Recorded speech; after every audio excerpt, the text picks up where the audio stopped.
Buenas tardes, soy Juan Pablo Ramírez, director de Sanidad. Las infecciones hospitalarias son una de las principales preocupaciones de los sistemas sanitarios de todo el mundo. SEMICIUC es una de las sociedades científicas que más se ha comprometido en la lucha contra este problema. Para hablar de estos temas contamos con el vicepresidente de esta sociedad científica, el doctor Ricard Ferrer, que es también representante español en la Sociedad Europea de Medicina Intensiva. Precisamente ahora mismo se está celebrando en Madrid el Life Forum Madrid 2018, que se está centrando en la insuficiencia respiratoria. ¿Qué conclusiones, qué novedades hay que puedan beneficiar a los pacientes? Bien, la Sociedad Europea de Intensivos organiza cada año una reunión para un tema monográfico en relación con el paciente crítico y busca una ciudad europea donde ubicar esta reunión que llaman regional, o en este caso con este nombre nuevo de Life Forum. Se ha escogido el tema de la insuficiencia respiratoria y concretamente la monitorización de la insuficiencia respiratoria porque los pacientes que ingresan en UCI, la mayoría de ellos lo ingresan porque necesitan ventilación mecánica. Ingresan por muchos motivos, pero la ventilación mecánica es uno de los motivos principales. Entonces, ¿cómo administrar la ventilación mecánica? ¿Cómo ajustarla? ¿Cómo hacer que el paciente pueda salir rápidamente del ventilador y se recupere? Es clave en el manejo de los pacientes críticos. Y lo que estamos discutiendo en estos 3 días, porque la reunión ha empezado hoy y acaba el sábado, es precisamente pues, la monitorización óptima, como debe ser, y lo hacemos desde un punto de vista teórico, pero también en forma de talleres prácticos, de tal manera que los asistentes, que son casi cerca de 300, pues puedan volver a sus hospitales pues, con un mayor conocimiento de cómo manejar este perfil de paciente. Una de las cuestiones que le quería hacer también era el código sepsis. Recibió el visto bueno de las comunidades autónomas, del Ministerio de Sanidad, del Senado en 2015. ¿En qué fase de implementación estamos ahora mismo? Bien, la sepsis, como ya conocéis, es una de las enfermedades que causa mayor mortalidad tanto en el mundo desarrollado como en el mundo en desarrollo. Es una enfermedad tiempo dependiente, es decir, que cuanto antes se trata, menor es la mortalidad. Y por lo tanto se creó este código sepsis hace unos años con la idea, primero, de implicar a sociedades científicas de diferentes entornos con el compromiso de tratar la sepsis mejor y antes, porque al ser tiempo dependiente, pues el tiempo es fundamental, ¿no? Entonces el código pues, tiene un impulso muy claro desde SEMICIUC, pero como digo, está soportado, ayudado por otras sociedades científicas. El Ministerio pues le ha dado el aval y ahora estamos en una fase pues después de desarrollar un documento de cómo debe manejarse la sepsis en España, estamos en la fase de implementación. Y la implementación es a varios niveles.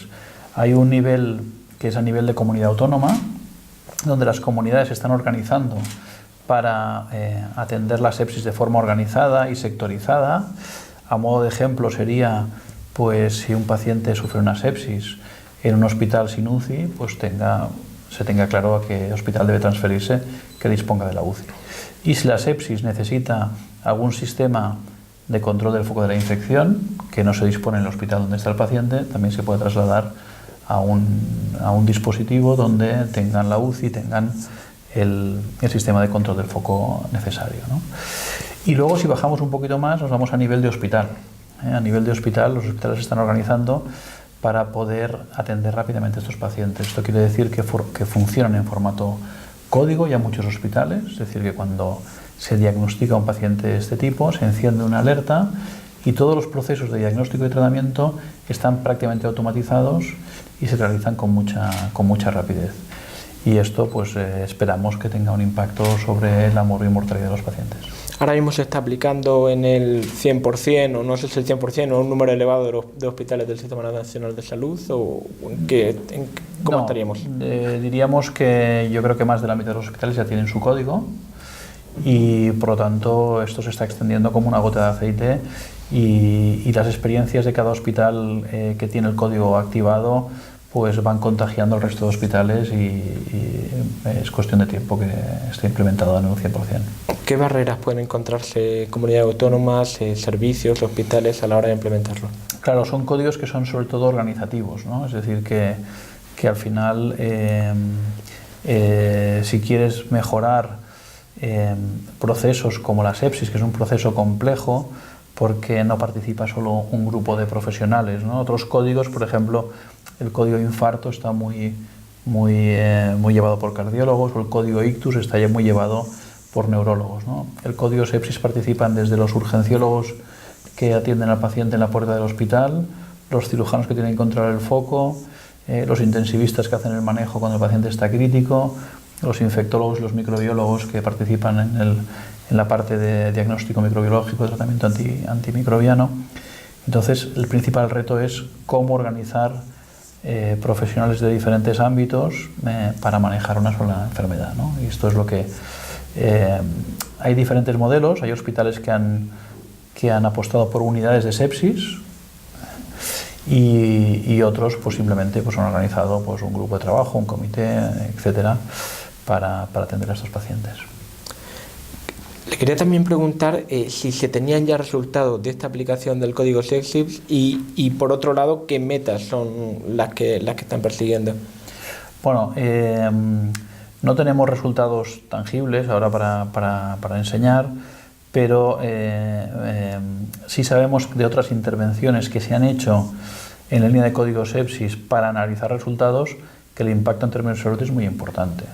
También impulsado por Semiciuc, hace unos años hicimos la iniciativa EduSepsis, que era una iniciativa educativa de formar profesionales en el manejo de la sepsis y hacerlo de una manera que pudiéramos cuantificar los resultados, ¿no?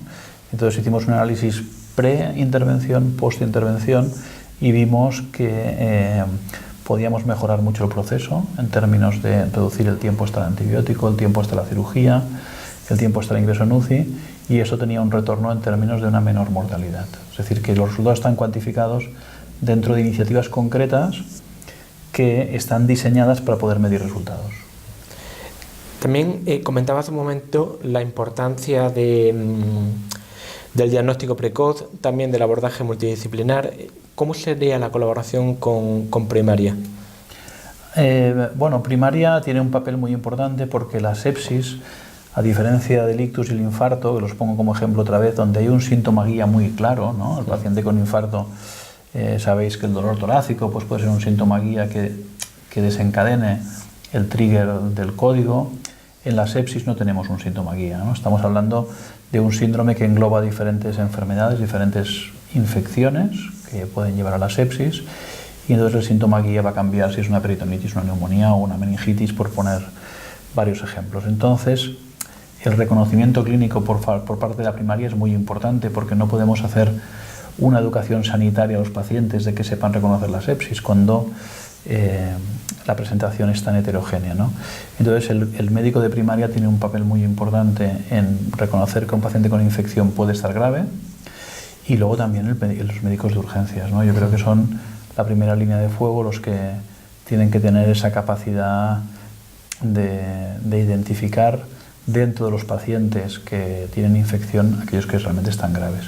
Y tenemos herramientas, tenemos herramientas como el QSOFA, que es un score muy fácil de hacer, donde nos identifica precisamente este subgrupo de pacientes con infección que tienen gravedad y que son los pacientes que hay que priorizar, ¿no? Y luego tenemos otras herramientas, tenemos biomarcadores como la proteína C reactiva, la procalcitonina, que también ayudan tanto en la identificación del paciente que tiene sepsis como en estratificar su gravedad y saber el pronóstico. Y luego cada vez más disponemos de técnicas microbiológicas de diagnóstico rápido que permiten que ese paciente con sepsis no tengamos que esperar 48 o 72 horas a tener los resultados del cultivo, sino que con estas técnicas de diagnóstico rápido podemos tener el diagnóstico en pocas horas. Y si estas técnicas, que son caras, tienen sentido en alguna situación clínica, es en la sepsis precisamente, que es la situación que tiene gravedad y mortalidad. Cambiando un poco de tercio, le quería preguntar también por los proyectos cero. Hace poco el Ministerio de Sanidad los ponía en valor y destacaba la importancia que estaban teniendo o que estaban jugando en el Sistema Nacional de Salud.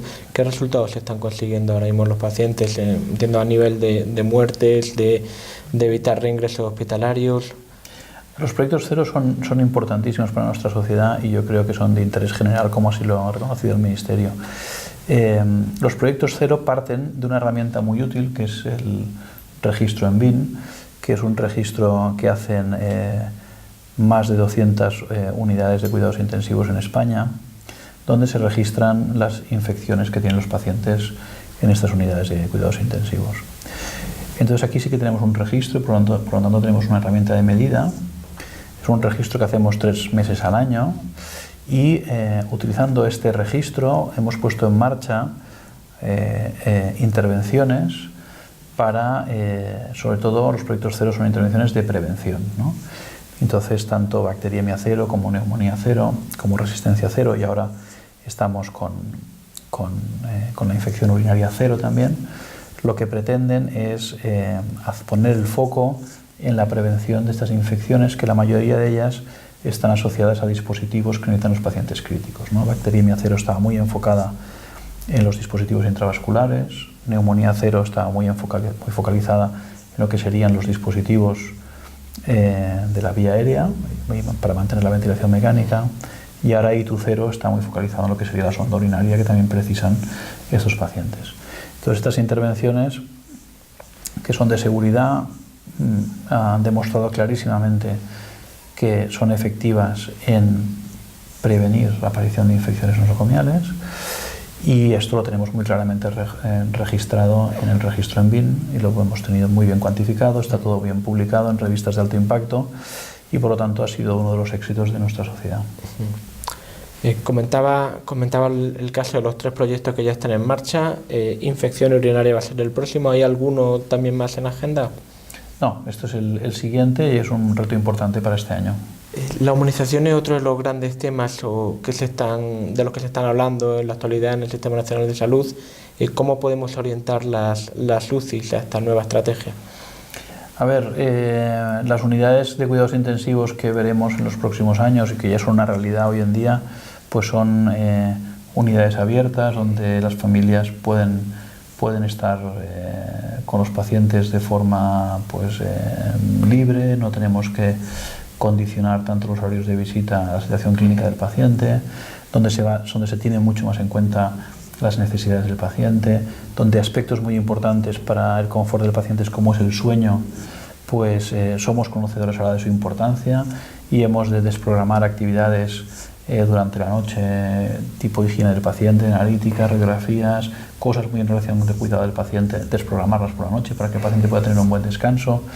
Y luego otros aspectos como la luz, el ruido, que tanto trastorno causan a los pacientes y que en el fondo también están condicionando no solo su confort, sino su resultado clínico, porque estos pacientes que además de estar graves están sometidos a un exceso de luz sin mantener el ritmo circadiano de día y de noche y con ruidos constantes asociados muchas veces a alarmas clínicas, pero otras veces a ruido ambiental en las unidades, hace que estos pacientes luego puedan tener delirium, que puedan tener trastornos neurocognitivos a largo plazo o a medio plazo, y por lo tanto hemos de evitarlo. Entonces esto lo hemos interiorizado como intensivistas y como sociedad y estamos yendo en esta dirección, ¿no? Unidades abiertas, como digo, con régimen libre de visitas y con mucho cuidado en atender estos aspectos de silencio, de respeto al sueño, de cuidar la luminosidad y el confort del paciente, ¿no? ¿Existen proyectos concretos en hospitales o apoyados por SEMICIU? A ver, existe un proyecto que se llama Proyecto HUCI, que es un proyecto de humanización de las unidades, que tiene el soporte, obviamente, de la Sociedad Española de Medicina Intensiva y de otras, pero también tiene el soporte de la Sociedad Española de Enfermería Intensiva y otras sociedades, y está liderado por intensivistas. Otro de los grandes proyectos también es las recomendaciones sobre qué no hacer. Hasta el momento llevan ya, creo que 2 años ya trabajando con las recomendaciones. No sé cuántas han publicado, cómo pueden acceder a ellas los médicos y cuáles son las principales conclusiones a las que están llegando. A ver, hay identificadas actividades que tienen escaso valor o que no tienen valor, ¿no? Y estas actividades pues hay que intentar, tanto desde el punto de vista de diagnóstico como de tratamiento, hay que intentar evitarlas, ¿no? Entonces yo creo que fue un buen posicionamiento de la sociedad que en la anterior junta directiva pues solicitó cada grupo de trabajo que emitiera 5 recomendaciones de no hacer, ¿no? Estamos muy habituados a tener recomendaciones de hacer, ¿no? En las guías de práctica clínica, etcétera. Yo creo que fue en cierta manera novedoso pues decir qué es lo que no debemos hacer, ¿no? Entonces en la SEMICIUC sabéis que hay 14 grupos de trabajo, cada grupo de trabajo se le pidió 5 recomendaciones y así lo han hecho, están accesibles en la web de la sociedad y para todos los socios y la gente que quiera consultarlas, y yo creo que bueno, es una gran aportación. ¿Cómo se están aplicando? ¿Tenemos algún tipo de feedback de los médicos de cómo se están llevando a cabo? No, en este aspecto no tenemos una forma de medida, ¿no? Lo que hemos hecho es una gran difusión, aprovechando la web, aprovechando el Congreso Nacional y las difusiones en redes sociales, pero no sabemos el impacto que ha tenido, ¿no? Bueno, sí es verdad que otras sociedades científicas también están repitiendo la experiencia, o sea, claro, que ha sido bastante útil en ese sentido. Sí, claro. Muy bien, pues muchísimas gracias por tu visita ahí a iSanidad, y recordarle a los lectores que puedan seguir toda la actualidad sanitaria en isanidad.com.